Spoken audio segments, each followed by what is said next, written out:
Pozdrav narode, ja sam sa kanala Sve o svemu i danas vam predstavljam životnu priču Zinedine Zidana. Pa da počnemo. Zidane je rođen u Marseju 23. juna 1972. godine kao dete alžirskih imigranata. Idol u mladosti mu je bio bivši urugvajski fudbaler Enzo Francescoli.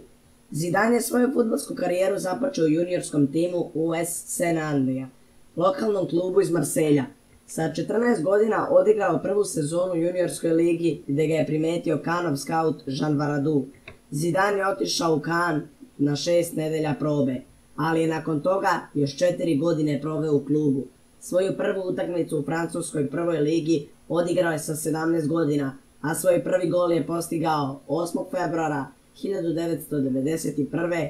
pa mu je za nagradu klubski predsjednik poklonio auto. Vrhunac njegove prve sezone u Cannesu je bio plasman kup UEFA. Zidane je sezone 1992. i 1993.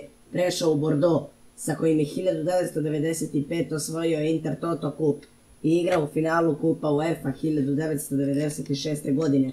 Za Bordeaux su tada nastupali Bixente Lizarazu i Christophe Digari i taj trio je tokom 1990-ih postao zaštitni znak Bordeauxa i fudbalske reprezentacije Francuske.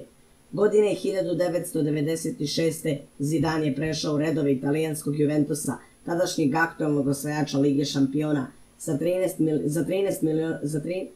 3 miliona funti.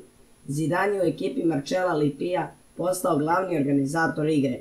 Prve sezone sa Zidanom Juventus je osvojio Scudetto i Interkontinentalni kup. Također su igrali u finalu Lige šampiona 1997. u kom je Juventus izgubio od Borussia Dortmund rezultatom 3:1. Iduće sezone je postigao 7 golova u 32 utakmice i tako pomogao Juventusu da zadrži naslov prvaka Italije. I opet je nastupio u finalu Lige šampiona 1998. godine u kom je Juventus opet poražen, ovaj put rezultatom 1:0 od madridskog Reala. Na kraju te sezone Zidane je izabran za najboljeg fudbalera sveta. Tokom 5 sezona u dresu Juventusa Zidane je postigao 24 gola. Godine 2001. Zidane je potpisao 4-godišnji ugovor sa Real Madridom uz odštetu od čak 76 miliona evra, što je i do danas jedna od najviše plaćenih odšteta u istoriji fudbala. Zidane je uspješno krenuo s novim klubom. U finalu Lige šampiona 2002. u Glasgowu postigao je gol volejom za 2:1 i pobedu nad Bayer Leverkusenom. Iduće sezone Real je uz španski superkup osvojio i evropski, a Zidane je proglašen najboljim igračem 2003. godine u izboru FIFA i tako je postao uz Ronalda jedini igrač koji ovu prestižnu nagradu osvojio 3 puta. Uprkos tome što je postigao svoj prvi hat-trick u pobedi 4:2 protiv Sevilje, Zidanova posljednja sezona nije bila uspješna. Real je brzo ispao iz španskog kupa i Lige šampiona i sezonu je završio sa 12 bodova zaostatka za prvakom Barcelonom. Dana 7. maja 2006. godine Zidane je protiv Villarreala na Santiago Bernabeu odigrao svoju posljednju utakmicu za Real Madrid. Zidane je svoju prvu utakmicu za reprezentaciju odigrao 17. avgusta 1994. godine u prijateljskoj utakmici protiv Češke i na toj utakmici postigao 2 gola. Nastupio je na Evropskom prvenstvu 1996. godine u Engleskoj, gdje je Francuska u polufinalu poražena od Češke nakon izvođenja 11-teraca.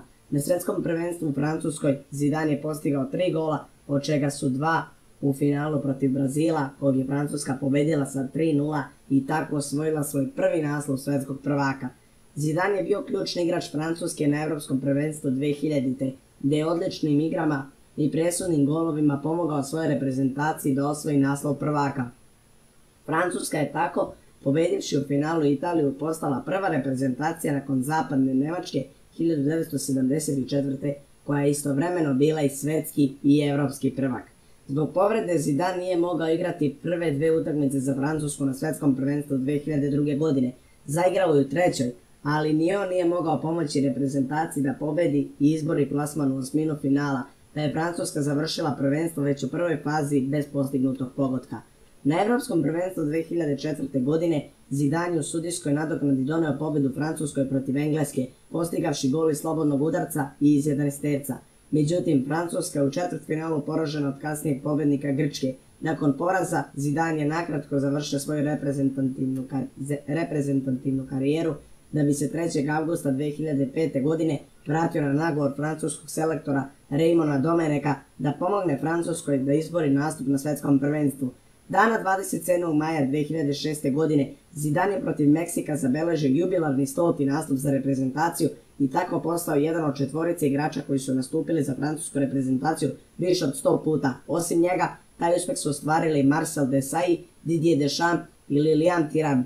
Na svetskom prvenstvu 2006. Francuska je, iako pre prvenstva nije bila izrazit favorit, stigla do finala protiv Italije, za koju je Zidane najavio da će mu to biti posljednja utakmica u karijeri. U finalu Francuska je povela Zidanovim golom iz 11-terca, čime je on postao tek 4. igrač uz Pelea, Paula Breitnera i Vavu, koji je postigao gol u 2 različita finala svetskih prvenstava. Međutim, do kraja regularnog dela Italija je izjednačila na 1:1, a Zidane je u 10. minutu produžetka zaradio isključenje nakon što je udario glavom Marka Materacija, koji ga je prethodno uvredio. Francuska je finale izgubila nakon izvođene 11-teraca, a Zidane je uprkos tom incidentu dobio zlatnu loptu za najboljeg igrača turnira.